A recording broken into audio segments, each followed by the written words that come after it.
Hello, my name is David Moss. I am the superintendent of Clinton-Massie Schools, and I'm joined today with Carrie Burr, our treasurer, and we are filming a series of videos about understanding our district finances. And as we head into the new school year, we want to make sure this information is out and available to everyone. We've given this presentation to at Open House, and we'll offer it. We're going to offer it a couple different community sessions, but we thought maybe the best and fastest way to get this out would be to film it and then share it out via our website and social media avenue. So there will be a link you can see on the screen here. There will be a link that you can use with your phone, and I will actually add a link to that if you want to submit a question after you see this. We will answer all of our questions on our frequently asked question levy page that we'll talk a little bit more about towards the end of this presentation. This is our disclaimer in the sense of that Carrie and I are not allowed to go out and talk about whether the levy should pass or not pass. We are merely here to give factual information about all things finances in our district. These forums that we've held are obviously not Board of Education meetings either. They're just opportunities for us to share information. So we'll be sending out information about when these will happen again at our school in the near future. So with that said, there's going to be four different sections of this that we're going to talk about. And then obviously questions, if you have questions, please submit them and we will answer them as we get them onto the frequently asked questions page. So the first thing we're going to talk a little bit about is our current financial overview. So our current finances, our revenue streams are made up of local and state sources. Our local property tax represents about 32% of our incoming revenue. Our local businesses is about 3%, and our current 0.5% income tax is about 8% of our revenue. Our state funding, we get payments twice a month. That represents 45% of our revenue. And then we also get an additional 2% of our revenue from state funding, but it's restricted. So that would be like our Title I funding and our IDEA funding for special education. We also get refunds from the state from your property taxes, so the rollback and the exemption and the homestead exemption.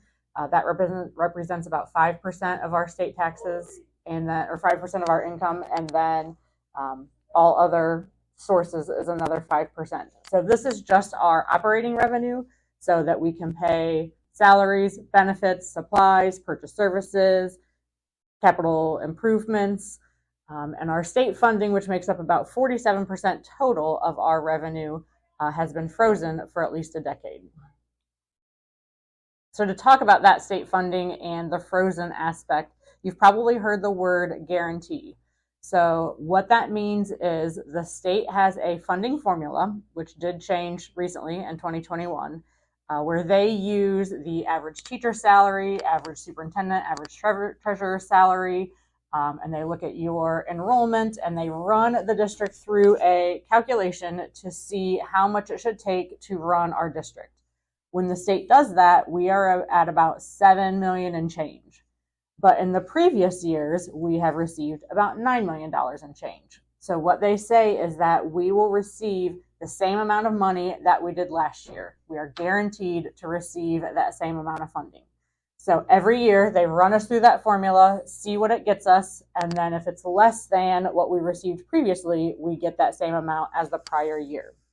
So this is based on the governor's budget bill. They do that every 2 years. So we are in the second year of the current budget bill. So depending on what they decide in the future, the guarantee is always a question. So they could fund us at 90% of the guarantee or 80%, or they could continue to guarantee it. So this is why we always keep a close eye on that budget bill to see what our state funding is going to look like. Switching to local property taxes, we have the definition of a mill here. So a mill is the unit that represents the rate of a tax levy. So when we put a tax levy on the ballot, you'll see a dollar amount and a millage rate. So 1 mill is equal to $1 per every $1,000 of assessed property value. So your assessed value is not the full value of your appraisal. It is a part of that. So like I mentioned earlier, there are homestead exemptions, there are rollback discounts you can receive. So the assessed value of your property is 35% of the appraised value. So if you have a $100,000 house, you would pay taxes on 35% of that, or $35,000. So 1 mil assessed on that $35,000 would cost you $35 per year. So there are two different types of millage that we have. There's inside mills and outside mills. So inside millage is capped at 10, and that is a total for all local sources. So your local government, fire department, and schools, all of that sort of thing. So we have 10 mills possible, and our schools are allotted 4.2 of those 10 mills. Then there is outside millage, and that is what's voted on with every levy. There's no cap to this. You can have as many levies going as you want. Some of them can even be concurrent. And so that is outside millage. So in 1976, the Ohio legislature enacted House Bill 920, which says that when you put a levy on the ballot, whatever that dollar amount is that you are raising, that levy always has to raise that amount of money. So even as your property values increases, that levy will still collect the same amount of money. So obviously, property values go up over time. And so our last property tax was voted in 1988. You'll see in a future slide that was for $4.5 million, and it was 3 mills. And so as our property values have increased, they keep adjusting that millage rate so that it continues to make $4.5 million. As you can guess, since 1988, our property values have increased significantly, and so therefore they adjust that millage rate, and it would probably be close to almost nothing. But House Bill 920 says they'll never lower you lower than 20 mils. So we are at the 20 mil floor. And so as you adjust those millage rates, you can see in this chart here, our levies from 1988 at the top, 1979 in the middle, and 1976 at the bottom. They were originally passed for 3 mils each and 17.3 mils. But we are only collecting 2.04 mils on the 3 mil levies and 11.7 mils on the 17.3 mil levy. So those together with our inside mills make up our 20 mil floor. And we've been at the 20 mil floor for a decade. So just like our state funding has been frozen, our millage rate has also been frozen for at least a decade. So every 6 years, there is a property value reappraisal. And the auditor actually does a visual inspection of every property. And then at the halfway point of that, they'll do a triennial update. And that's where they update your property value based on local sales. So Clinton County just did this in 23. Warren County is currently doing it right now. And so because we are at the 20 mil floor, as the property values increase, so does our revenue. So over the last 30 years-ish, we've collected about $2 million more from property taxes. And since we've been at the 20 mil floor for over a decade, we factor these increases into our 5-year forecast. So I meet with the different auditors of each county, the treasurers of each county, and we kind of figure out about what we think the increase will be and then how that will affect each of our school districts. So now switching to income tax, that's the second way that school districts can raise money for themselves. We passed our 0.5% earned income tax in May of 2019, and it collects from January 1 of 2020 all the way through December 31st of this current calendar year. So it is collected on W-2s, Schedule Cs for small businesses, or Schedule Fs for agriculture. In the last 2 years, we've collected about $1.6 million on our income tax levy. So the 1% earned income tax that we're putting on the November ballot will continue to remain the same as far as what is taxed. So it will not tax your retirement, pensions, or Social Security, no capital gains, rental income, child support, disability, and those sorts of things.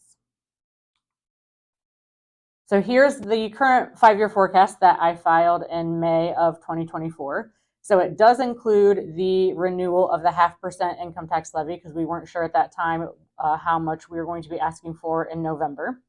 However, the expenditures do not include Anything budgeted for curriculum purchases, permanent improvements, anything more than a 1% raise for our staff. The curriculum purchases were mandated by the state this year for our English language arts. So if they mandate that again, we will have to find money in the budget for that. We do not have a revenue stream for our permanent improvements. A lot of other schools will have levies specifically for those needs. So our parking lot and roofs, we will have to repair as needed. And that will cut into the money we have available for salaries and benefits. So at the bottom in the yellow box, you can see that we will have a negative cash balance at the end of the 26-27 school year without passing a levy. So our cash reserves, as you can see from this chart, in 2018, 2019, when we passed the levy in the May of that 2019 year, our cash balances were decent. That's what they say. You should have between 60 and 90 days cash on hand. The next year, 1920, we would have collected one income tax payment. I believe it was like $600,000. And then COVID hit. So between 2021 school year, 2022 school year, we received about $3 million in COVID money. So that helped buoy those cash balances back up. And since then, we've been eroding our cash balance. So we spent the remainder of our COVID money in the 22-23 school year, and since then have had to use our savings.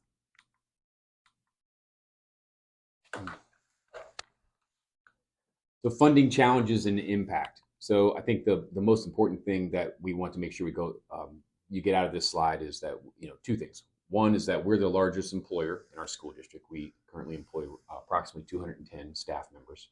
And our biggest expense is our wages and salaries. So as you can see, about 52% of our expenses is in salaries and wages, and about 26% is in benefits. And this is a stat that's true for most school districts. That's going to be the primary expense for school districts. You can see what our average is for our raises over the past 25 years.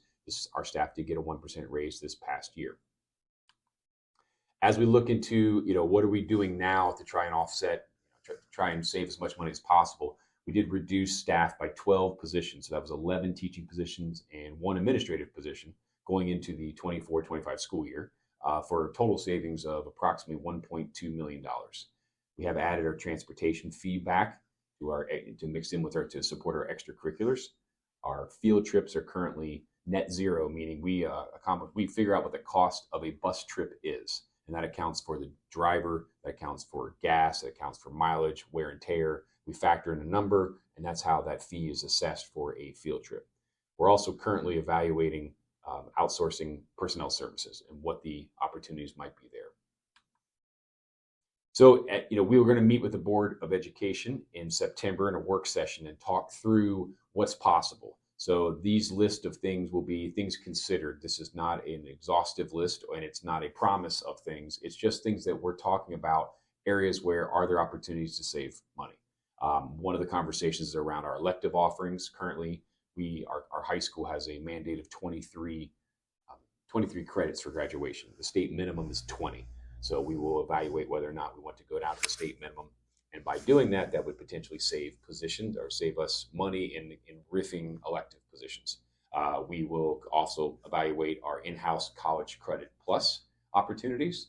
Our gifted services would be state minimum, would be identification, testing that we have to do. Carrie talked a little bit about our curriculum adoptions, that they would be state mandate only. We would look at outsourcing, any and all things that we can. Administrative supports, counseling options. It's a long list. We're looking at the role of preschool and kindergarten, opportunities for programs from the Oaks, of additional changes to pay to participate, transportation, fees in general. So these are a long list of things that we're going to talk about in that September board meeting to try and figure out, are there other areas that we could potentially save money? So some funding options that we have available to us, like I said, are from local sources only. So with our state funding being frozen, the only way that we can raise money is by asking our local community or making significant cuts as we did this past year. So here is our levy history. As you can see, it seems to pass most often when it is a construction type bond, but our last operating levy was in 1988 prior to our income tax passing in May of 2019. So how does our revenue per pupil compare to those around us? So this graph represents the total amount of funds incoming for operation and divided by the total amount of students in the district. So the average for those around us is about 14,000 and ours is about 13,000. And then we also compared it to the most similar districts in the state per the Ohio Department of Education. So again, that average is about 14,000 and again, we are at 13,000. So the question has been asked, why are we going on the ballot in November? And that is twofold. One is because if it would pass in November, then we would have no lapse in revenue. So we would continue to get our income tax money, starting January 1 of 25. And that way we would be able to plan well in advance for the 25-26 school year. If we would wait until 2025 to try for it in the spring, number one, we could run a special election, but that also costs money. We could go back in May, but if that's the case, if we would pass it in 2025, we would not be collecting any income tax until 2026. So our first payment wouldn't be till April of 2026. Also, when you run an income tax multiple times in a calendar year, one of them has to be a general election. So that's another reason why we will be on in November. Another question that's been asked to us is, when does the state take over? So we are currently in fiscal caution, and that is because when I filed our November 5-year forecast, we had a negative cash balance at the end of the 25-26 school year. So when you're in fiscal caution, you have to create a written plan that is approved by your board and approved by the Ohio Department of Education. And then they will not take you out of fiscal caution until a year later to make sure that you followed through with your plan or that a levy has been passed. So once we file this November forecast, we will see if we remain in fiscal caution or if we have accelerated to the next two categories of fiscal watch or fiscal emergency. So both of these categories are based on your overspending. So if you're in deficit spending, it depends on how much. Depends on if you've got a negative cash balance and or when you pass a levy. So the question also comes in, it's like, well, what happens when the state comes to take over? So in essence, what happens is the state will continue to make sure that the school district stays afloat. And they can do that by, if you're running out of money, they can loan money to the district to make sure that they're able to pay their bills, pay their staff, keep the lights on. They create a steering committee, in essence, that is guided by local and state level, and that offers oversight so that you would have the Board of Education would continue to function as normally, but then you would also have an oversight committee to ensure that the district is paying and doing all the things it needs to do in order to get itself out of its current situation. The money that is loaned to the school district has to be paid back, and it's typically paid back first before resuming programming or resuming other opportunities. How that works is that a levy is continually placed on the ballot until it would pass, and then once it passes, the money's paid back that was loaned, and there's a time frame for that's established with the state committee and the school district, so that gets paid off first. So we've posted this information on our website, and so there is information to be found. You can scan this to take it. It will take you to the same page as it says here, the cmfalcons.org/levy. We will post all things levy on this page. There is a long list of frequently asked questions, and I'll also enter the link here that if you have a question you'd like to submit, please submit it. We will do our best to answer as quickly as possible, and then we will post the answers into the frequently asked questions.